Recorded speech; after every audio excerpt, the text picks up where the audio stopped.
Hi, I'm Valori, the priest in charge at Emmanuel Episcopal Church in Webster Groves, Missouri, where we're celebrating Pride Month. Our bishop says that our stories matter and need to be shared. Just prior to the start of Pride Month, I invited LGBTQIA+ persons at Emmanuel to share their stories, their joys and pains, how this church and the church has supported or injured them. The first to share their Pride Month story is me. I am your priest. I am also the mother of a lesbian daughter. I remember knowing that my daughter was gay when she was little. When she came out to me in high school, I could honestly tell her that I already knew, that I'd known for a long time, so she could let go any worry about my reaction to her news. I loved her as she was, and would support her as she came into the fullness of herself and her love. As a parent, I did grieve when she came out because it was official. The future I was taught to hope for my child was gone. So were my hopes for my grandkids, in the way I was taught to expect them. And I had to let myself grieve all that.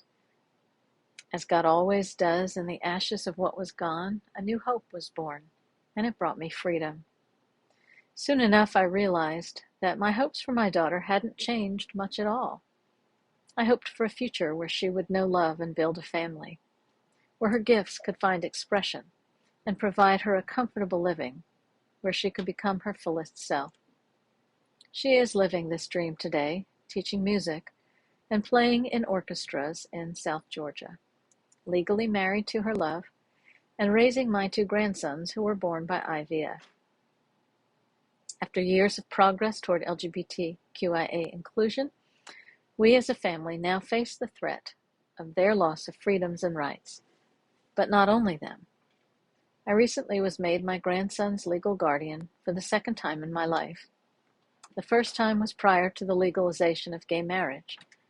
This time, it's in the event their rights to marriage and adoption are repealed.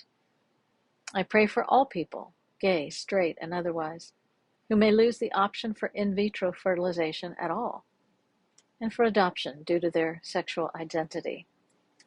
As a mom, I've always worried about my daughter's safety. We raised our kids in deep South Georgia, where my daughter lives again, and where guns are rampant, and anti-gay Christians are the majority voice. But now we also live in a culture where just about anyone can get a gun, where people shoot and kill those who offend them or their beliefs. I pray daily for the safety of my daughter and her family.